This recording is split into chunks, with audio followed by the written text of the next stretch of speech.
When you picture the story of Dian Fossey, I mean, your mind probably jumps straight to Hollywood. Oh, totally. Yeah, you picture Sigourney Weaver in Gorillas in the Mist, just surrounded by this lush, peaceful African jungle, communing with these gentle giants. Right. It's this very uplifting, heroic image. Exactly.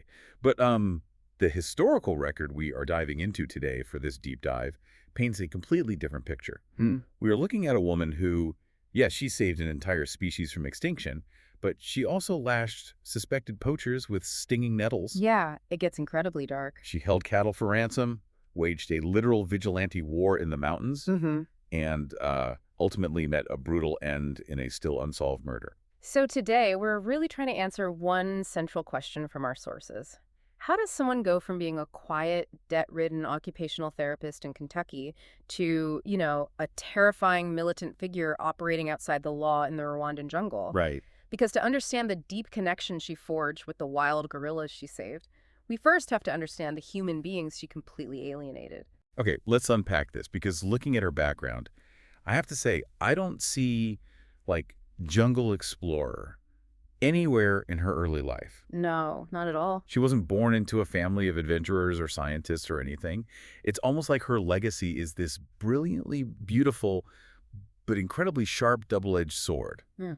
I mean, her methods saved a species, but they arguably cost her her life and her reputation. That is a really great way to put it. Her early life was actually defined by intense emotional isolation. Her parents divorced when she was just 6 years old. Oh, wow. Yeah, and her mother remarried this wealthy businessman named Richard Price. He was a very strict disciplinarian, and he offered absolutely no emotional warmth. Not at all. None. The detail that really sets the psychological baseline here, and this is wild, is the dining room table. Okay.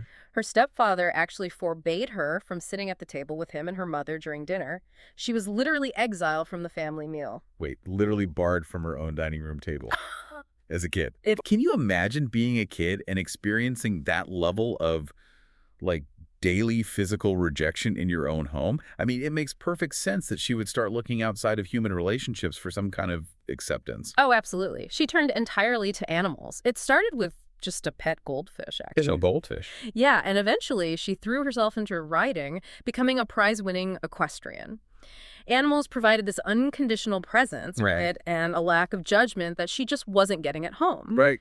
And she guarded that connection fiercely. When it came time for college, her stepfather demanded she attend business school. Let me guess, she said no. She flat out defied him. She enrolled in a pre-veterinary course instead. And in response, her parents basically cut off any substantial financial support. Which means she's just out on her own, trying to make this dream work. But then she hits this massive wall. I mean, she actually fails chemistry and physics in her second year. Yeah, the pre-vet dream just dies right there. So she pivots. She transfers to San Jose State College, gets a degree in occupational therapy, and eventually moves to Kentucky to work at the Kosir Crippled Children's Hospital. Right. And she's specifically working with tuberculosis patients and children with severe disabilities. And what's fascinating here is that failing those hard science classes might be the single most important thing that ever happened to her. Seriously. And by extension, to the mountain gorillas, because in that hospital in Kentucky, her shy, reserved personality transformed into this massive asset. Isn't it incredible that failing physics is what ultimately saved the mountain gorillas? I mean, I'm trying to connect the dots, though. It sounds crazy, I know. How does working in a Kentucky children's hospital qualify someone to survive in the African jungle and study wild primates? Well, it comes down to nonverbal communication. Think about what an occupational therapist does with a deeply traumatized nonverbal child. Right, you have to read them. Exactly. You have to learn how to read subtle physical cues. You learn how to make yourself non-threatening. You learn extreme patience. Wow. Okay. Without even realizing it, Dian Fossey was spending years training in the exact psychological skill set required to habituate wild, terrified apes. So her work as an occupational therapist was basically a masterclass in reading nonverbal cues. But I mean, laying a psychological foundation at a hospital is one thing. Actually, getting to the mountains of Africa is a completely different reality. Oh, for sure. She didn't come from money. Her parents cut her off, and she's working in a hospital salary. How on earth does she cross the ocean? She takes this incomprehensible risk. So in 1963, she's 31 years old, and she decides she simply has to see the wild for herself. Okay. She empties out her meager life savings and takes out an $8,000 bank loan to fund a 7-week African safari. Wait, $8,000 in 1963? Yeah. That was an entire year's salary for an occupational therapist at the time. It was a massive amount of money. If this trip doesn't pan out, she is completely financially ruined. The gamble was monumental. But, the itinerary changed her life. She visits Olduvai Gorge in Tanzania, where she just happens to meet the legendary paleoanthropologist Louis Leakey. Oh, wow, right. As well as the prominent wildlife photographers Joan and Alan Rood. And Leakey was famous for his work on human evolution, right? Right. He talks to her about Jane Goodall's ongoing work with chimpanzees. He emphasizes how desperate the scientific community is for long-term field studies on other great apes. So she's hearing all this, and she goes back to Kentucky in massive debt, but her perspective is just completely altered. Completely. And here's where it gets really interesting, because the romantic Hollywood version of this story implies that Fossey just, wandered into the jungle purely out of some mystical love for nature. Right, like she was chosen by destiny. Exactly. But when you look at the timeline from the sources, she actually hustled. She really did. She goes home, works to repay her loans, and starts publishing articles about her African trip in the Courier Journal, which is a major Louisville newspaper. And then 3 years later, Louis Leakey is doing a nationwide lecture tour and makes a stop in Louisville. She doesn't just show up to listen. She brings those published newspaper clippings and basically builds a portfolio to pitch herself for the job of a lifetime. And Leakey was incredibly receptive to that pitch. He was actively trying to put together a group of researchers that would later be known as the Trimates. The Trimates. Yeah, Jane Goodall studying chimps, Brudigal Dika studying orangutans, and now Dian Fossey for gorillas. And he specifically wanted women for these roles. Why women specifically? Was it like a funding thing? No, actually, it was a philosophical choice. Leakey firmly believed that women, particularly those without rigid, formal academic training in zoology, would make better, more patient observers. Oh, interesting. Yeah, he thought a traditionally trained scientist might march into the jungle and try to force the animal's behaviors into pre-existing theoretical models. Ah, I see. Leakey wanted someone with a blank slate, someone who would just sit, watch, and let the apes reveal their own world. So she gets the funding, quits her hospital job, and heads to Africa. But she is immediately walking into a geopolitical nightmare. Right, a total nightmare. Because she originally sets up her research camp in the Congo in 1967. And this is right in the middle of the Congo crisis. It was incredibly dangerous. A rebellion breaks out in the Kivu province where she's working. She and her staff are actually detained by soldiers for 2 tense weeks. Terrifying. She only manages to escape by bribing the guards to let her cross the border into Uganda.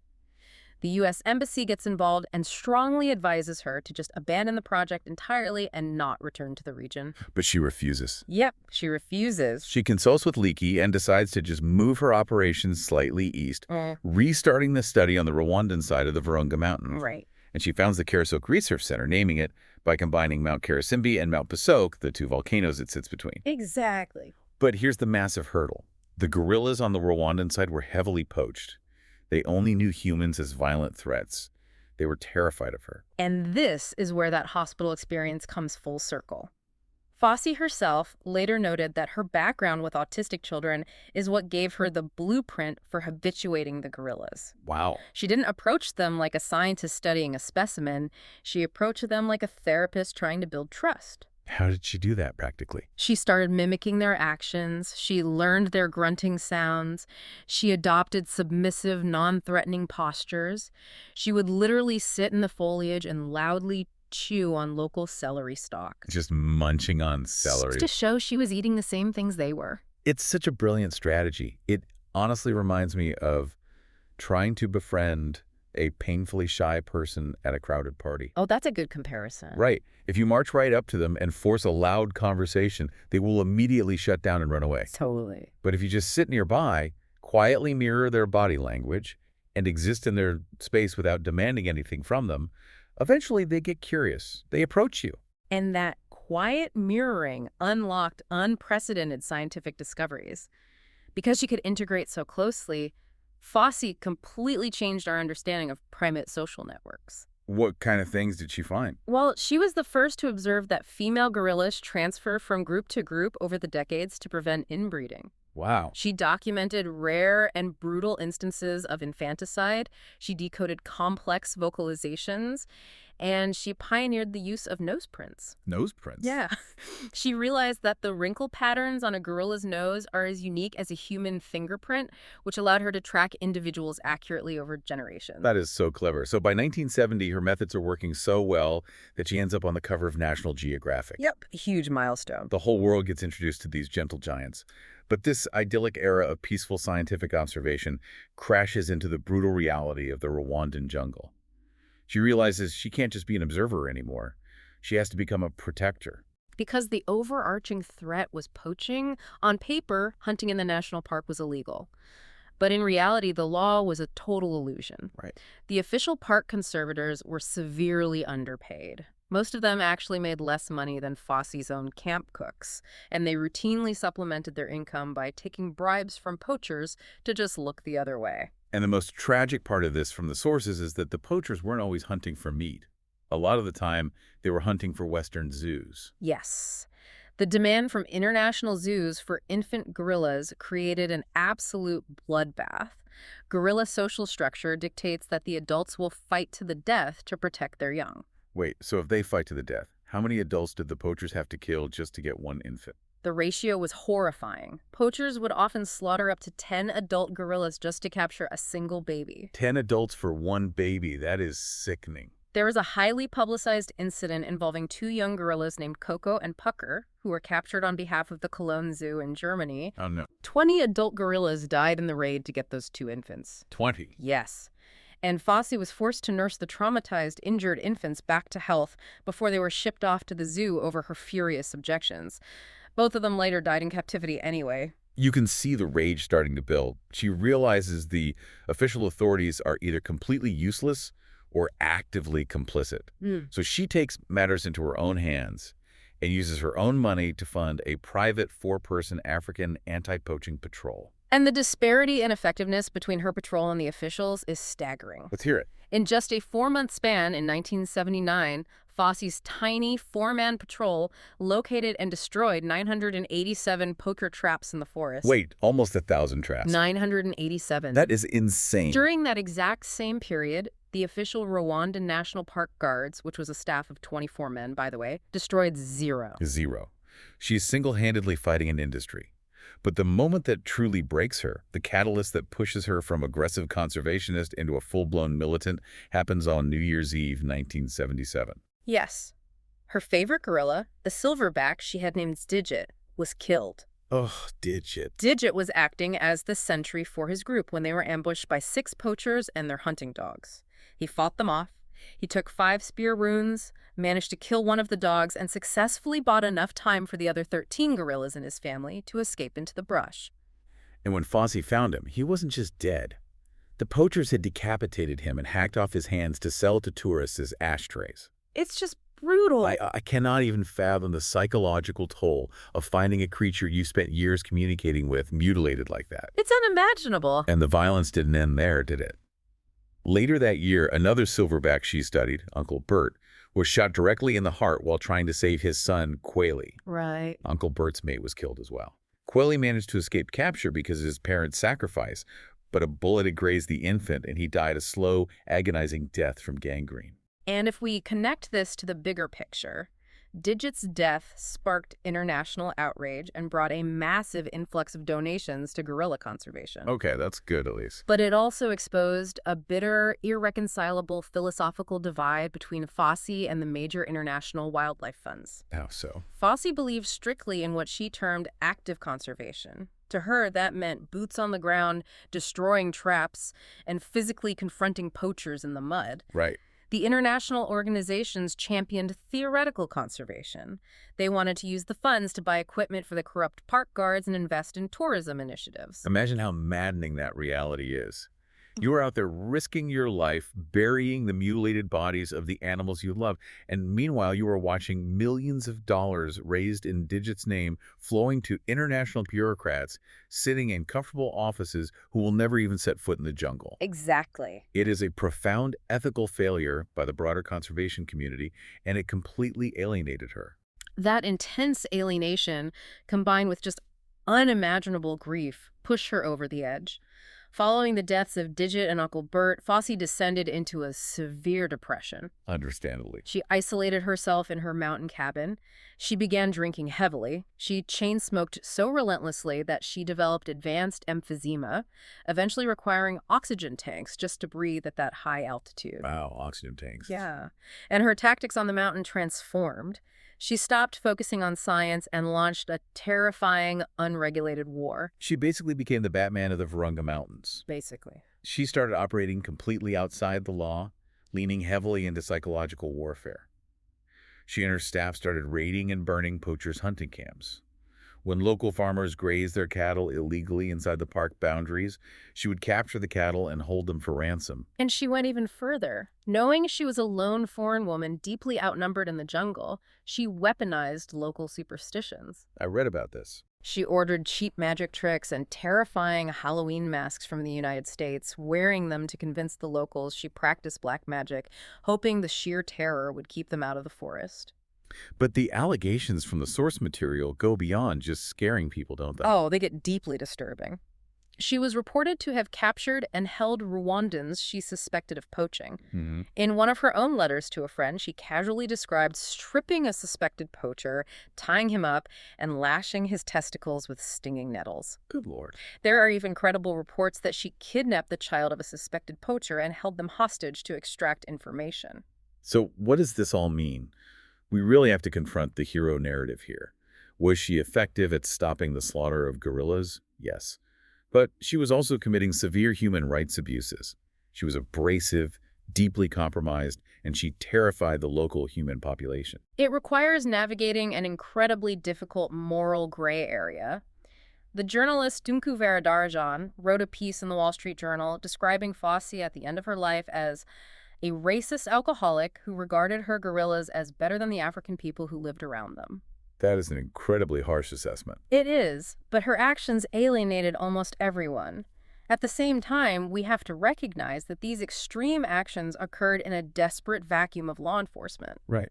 The official systems weren't just failing, they were actively profiting from the slaughter of an endangered species.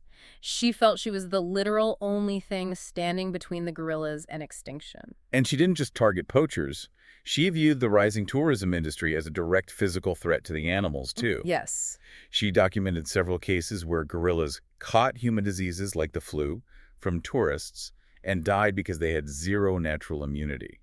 She aggressively opposed any efforts to bring sightseers into the park. Her relentless enemies, her violent tactics, and her extreme isolation were just a powder keg. And in the early morning hours of December 27, 1985, it finally exploded. Dian Fossey was found murdered in the bedroom of her remote mountain cabin. The details of the crime scene are chilling. She had been bludgeoned to death, her skull split diagonally by a massive blow from a machete. Yeah. The cabin was a disaster. Area broken glass everywhere, heavy furniture overturned, clear signs of a desperate struggle. But the detail that proves this was a targeted assassination. It wasn't a robbery. No, not at all. Whoever broke into that cabin walked right past thousands of dollars in U.S. bills and traveler's checks. Just left the money there. They left her passport untouched. They left her handguns sitting there. The intruder didn't want her money. They wanted to eliminate her. The last entry in her diary, written just before her death, is incredibly haunting. She wrote, "When you realize the value of all life, you dwell less on what is past and concentrate more on the preservation of the future." The investigation into her murder was an absolute circus of shifting blame. The Rwandan authorities initially arrested her entire African staff. Of course they did. One of her trackers, Emmanuel Relikana, who had actually been fired months earlier, was found dead in his prison cell, allegedly having hanged himself before he could testify. Very suspicious. Extremely. Eventually, a Rwandan court placed the blame squarely on Wayne Maguire, Fossey's American research assistant, convicting him in absentia. Hold on, they convicted an American grad student. Over what motive?